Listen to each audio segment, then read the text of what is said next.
ए राजू, बोला. अरे आज काय देतो? मटन देऊ? नको चिकन? नको बिर्याणी? नको. मग फिश मध्ये पॉपलेट, सुरमई, प्रॉन, चिलापी, बांगडा, बोंबील, खेकडा, बोला काय अरे पाहिजे? सावकाश बोल.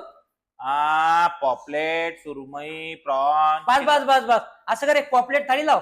ओके. ए लाव लवकर राजू. पॉपलेट म्हणजे जीव की प्राण.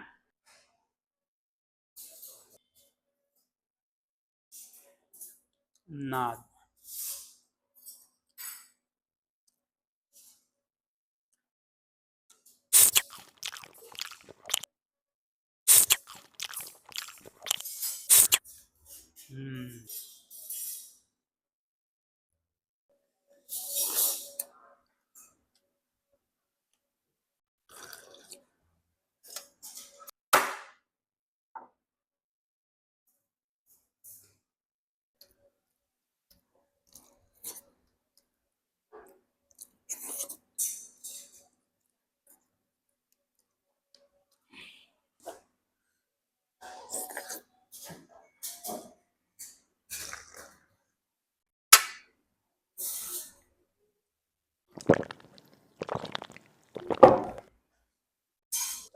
आपल्या मसाल्यात पॉपलेटचं जेवण म्हणजे नादखुळा.